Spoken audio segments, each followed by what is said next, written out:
Chris Park from the Parx-e Show here with episode 3. I've got 2 awesome interviews lined up for you today. I've got talented singer-songwriter Alexa Borden from Canada, and I've got my buddy Mike Altamura, boxing manager and screenwriter. Alexa Borden, she found me a few years ago on my website. I liked what I heard. She kindly gave her time with 2 of her band members to chat. We're recording Skype and you get to see her on the show. My buddy Mike Altamura is a boxing manager and screenwriter. I've known the guy for a while now. He's one of the good guys, a genuine dude. I love him to bits, and he gave up his time to chat today. So sit back and enjoy the show.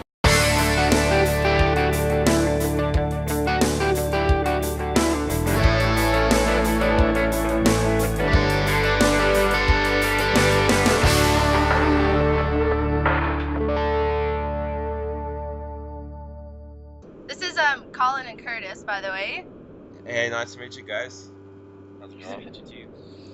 Not too bad, man. It's just so I'll begin. So you've been playing a lot of shows recently. So how has that fueled the fire for the music? Well, definitely has made me more inspired to start working on this album. It's amazing to finally have a band behind me, and it also is inspiring to work with other people in the sense that they both bring so much to the music in a different way that has never happened before, so it's awesome. So how's that inspired you with your songwriting? Has things changed now since you've got a good band behind you, or is it more or less the same? Oh, it's definitely changed in the sense that they kind of open up like a different world. I don't know, I'm starting to embrace more of like a, I guess, rock style lately. We make it heavier. Yeah, for sure. You don't play with any electronics really, so it has like a bit more of a groovy kind of feel to it, I guess. Yeah, I don't know, we'll work for it. We'll have to see how it comes out and go from there.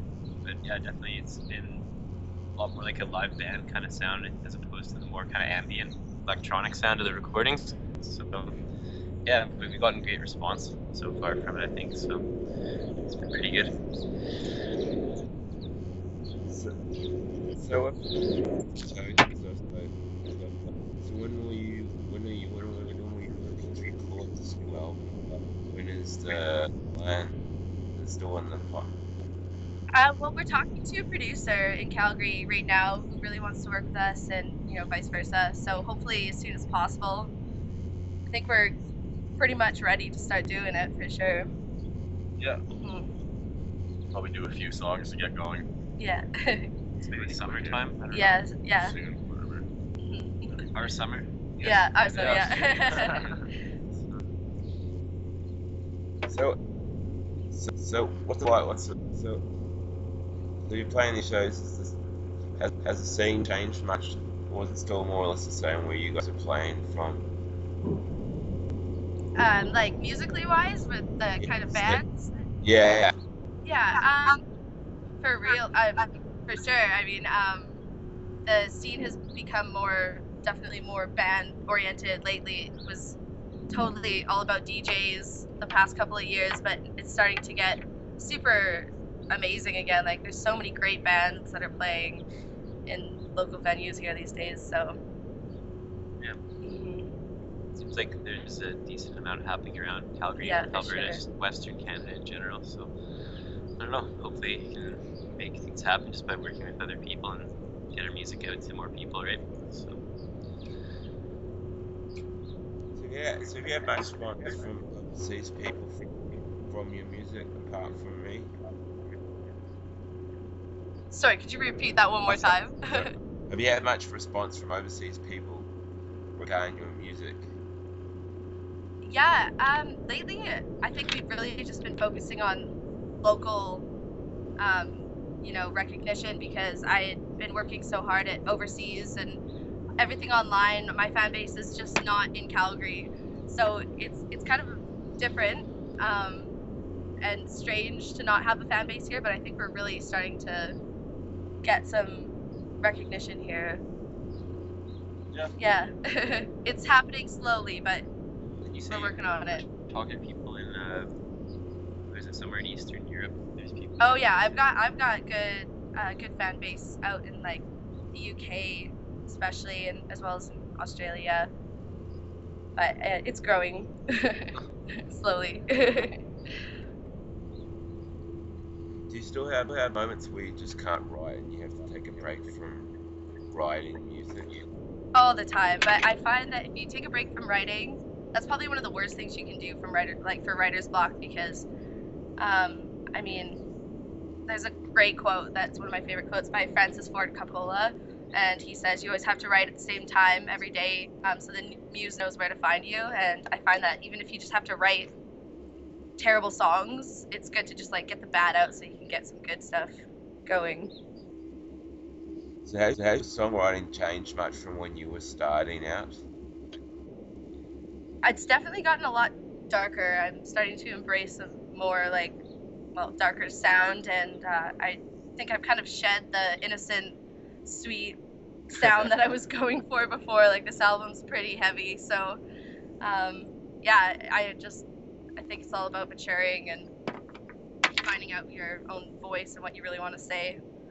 Which is nice. A little more like the jazzy side. Jazzy, yeah, a little bit more jazzy for sure. Not like insanely, Fast, swingy, technical jazz, but just more of a kind of a jazzy groove underneath it. Yeah, with a fairly dark feel to it. Yeah.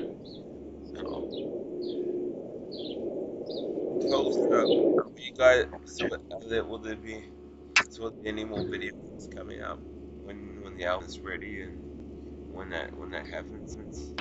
I think so. I think we would probably make a video. Videos? Yeah, for sure. Just be me and Colin in it, though, not a Yeah, lot. I'm not gonna. No. Long act out plays with me and Curtis. Yeah. No, we've definitely spoken about videos, like ideas before. Yeah, I think we're right now the main focus is just getting the recordings done, and then we're gonna start. Probably, Videos cost money. they do cost money, which we don't have. All that. That's true. So what does 2015 mean to you? Sorry, cut out a bit there. One more time. What does 2015 mean to you? Well, a whole lot of change. I don't know. I feel like this year is going to be like one of the best years ever, like as far as my music career goes. We have a lot planned, I think. Like, we kind of want to go on some tours with a couple amazing bands here in Calgary, and hopefully we can make that happen. And obviously the release of the album, and just playing a lot of shows. We've all just like been involved in music quite a bit around the city too, and just like either watching shows together as a band or playing around with other people in the city too. So I don't know. So far for me at least, and I'd say probably for these guys, it's just been like a lot of music, whether just this band or in like our personal lives too. So far it's been good, and hopefully that keeps on riding. So I've got a few little more questions for you. So, what have you been listening to recently that has inspired your music? For me personally, for my like songwriting aspect of everything, definitely The National on repeat pretty much all the time. We both can agree with that. Alt J a lot. The Black Keys have always been like a heavy influence. Yeah, and lots of 60s bands too. I kind of just got on that bandwagon a little late, but I started discovering, like the Rolling Stones, and that kind of changed a lot of my songwriting processes just by their influence. But I don't know, you guys have your own influences as far as what you bring to the music, right? Yeah, I mean, I'm sure there's like lots that rub off in my style of playing. Usually for songwriting with Alexa, I just try to play what I think will kind of accompany the song the best, but I don't know. In terms of the drumming, I'd say a lot of the stuff lately that I've been trying to bring to the table has been more like inspired by some of the old kind of sounds, a bit more of that subtle swing kind of feel. And I've been listening to a lot of like Charlie Parker and that kind of old classic jazz stuff lately, and I don't know, having just a bit of that feel kind of rub off has been pretty sweet. What you call him? I don't know, definitely for the bass, probably like a lot of war paints that kind of go for More that kind of effects, even though like being like darker, not like necessarily upbeat, kind of like having offbeat bass lines or something to kind of like break it up and give it more like a swing feel to go with your stuff. Me and Colin walk in pretty tight with each other and kind of have a little offbeat shots, kind of let Alexa float through kind of the more steady lines. So it's good to start to figure out each other's style as a rhythm section, kind of be able to lock into that groove. So me and Colin have played in other bands together, so it kind of works really well to bring that style. Usually we played a lot more heavy rock music, but for us it's like really fun to play in something without a guitar, just with lots of room, more melody and not as much noise, so to say. It's pretty nice to have that change. So we both play in more like psychedelic bands as well, and it's kind of nice to use that as an outlet to get all the aggression, heaviness out of it. Yeah. Alexa has a little bit more kind of melody, emotion behind it, I guess. So, yeah. Cool. So I look forward to hearing the new album. So when do you have a timeline when you hope to have it out? I'm hoping by the end of the summer. I'm hoping, but it's just all a matter of when we actually put it all, all together. So hopefully in the summer. All the songs are written. I've got the album name and everything, and ideas for what I would like for the cover and stuff like that. We've got a person who really wants to work with us for like art direction and stuff. So hopefully soon. Cool. money. Money. I'll leave you with one more question. I always usually leave this one. If you could have anybody in a video clip, who would it be? Anybody in the video? Oh, Bill Murray, Bill Murray. Snoop Dogg. Snoop Dogg. Yeah. Elvis. I love Elvis. I have no idea. I'm not sure. Ooh, maybe Pretty close. Dan Auerbach Black Oh, Keys. from the Black Keys.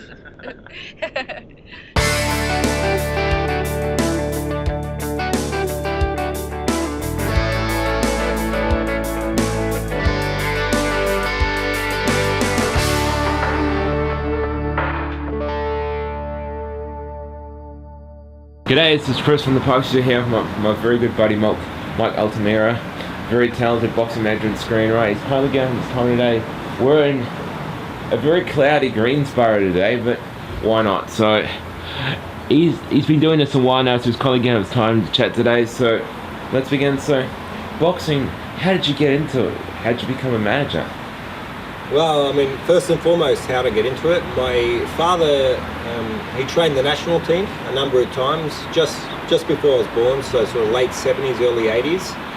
And then he stepped away from the sport, but we always had boxing ingrained in our blood. And gradually, as I got older and older, I'd ask questions. And I actually started as a journalist at 11 years of age with Ray Wheatley's World of Boxing magazine. And I guess the rest is history. I mean, once I was 16, 17, I started working with my first fighters that I was representing, and then just gradually built my company from there.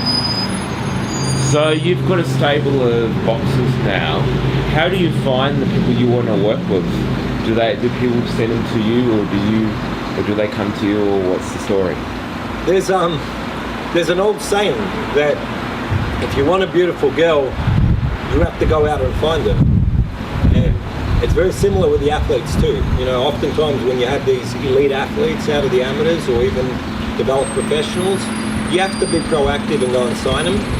That said, in recent times, because I've been able to build a fairly solid reputation over the last 12, 13 years, I've been able to get myself in a position where, say, the elite fighters in Australia are getting to a certain point and then approaching me to represent them. So it's a mix. I mean, there's definitely those that I have to chase. If I see a talent, I identify a talent that I think is a wise investment for the future in the amateurs, or even a developed pro, I'll approach them and discuss representation. But lately it's been the opposite. I've been receiving a lot of calls from kids wanting to join my company. That's good. So how do you weed out the ones that you know are just going to be flaky from the ones that generally want to do it and really want to make a real go of it? Well, that's where you have to utilize your instincts. It's an attitude test, and it's saying that probably took me the better part of a decade to actually learn how to see the red flags, I suppose.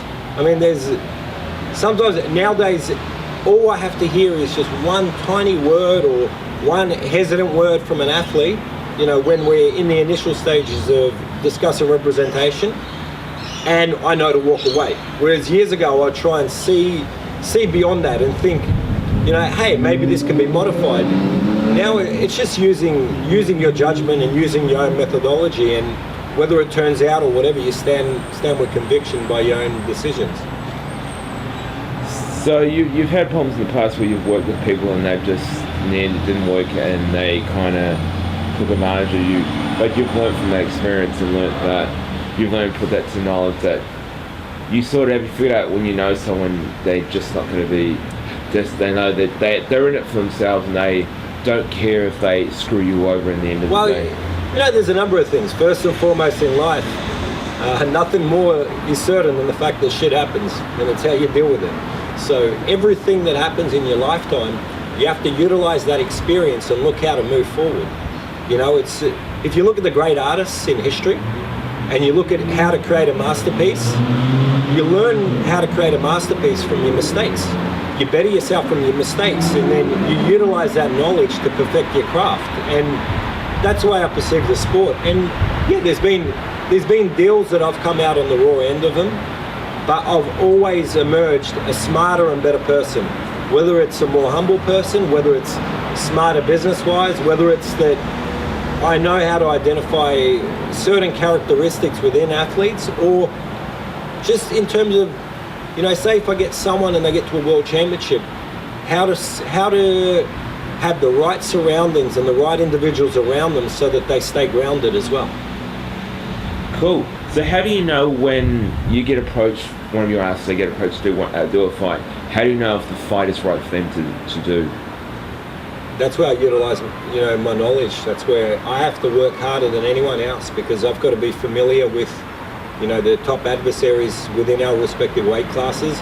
I have to do my due diligence and do research on the opponents. And, you know, sometimes when you're dealing at preliminary level, like 4-6 round level fights, it's very, very hard to find footage. It's very hard to find information on the opponents. So sometimes, you know, you just do your research as best you can. You rely on the teams you work with, and that's the main thing. Like, I'm guided essentially by the trainers I work with. The trainers are the ones who are there every day with the athletes. So it's imperative that I have trainers I believe in and trainers whom I trust. So they'll give me indications whether there's styles that my fighters find to be particularly difficult, or, you know, styles they know they handle. We'll discuss it and then make a decision as a team. So how do you deal with when, like, you're helping out Mundine with this latest fight, and then suddenly he has an injury? How does that affect you when you want this really great fighter, and then in the last minute, like in the case of Mundine, he had an injury? How often? How does that affect you? Does it annoy as a bit of a problem, or? Well, I mean, in terms of his particular case, he suffered a perforated eardrum upon arriving in the United States, and we're looking to have that bout rescheduled 8 weeks. But, you know, how it affects me, if the fight isn't rescheduled, if Austin Trout's team decide to go in another direction, essentially months of hard work just falls by the wayside. So whatever I was due to earn that particular night, you can say adios to it. And that's another lesson I've learned over the years, is never to count your money until it's in your hand. So how do you know if a promoter's on the up and up and they're straight with you in terms of making sure that payment is paid? And you've obviously must have problems in the past where they're not doing their job right because they've put this great fight together, but no one turns up. Of course, and you know it's. I remember years ago, I have a good chat with. It's actually one of the heads of WBO Asia Pacific, Danny Lee, and I have great chats with him all the time. Where I remember years ago, you know, when we were younger, of course I'm about a decade younger than him, would always talk about, you know, hey, we need new promoters in the sport. We need opportunities. Maybe they'll give us opportunities. Nowadays, I realise that, you know, I almost take that step back when someone first comes in as a promoter, and I want to see how they handle dealing with everybody else.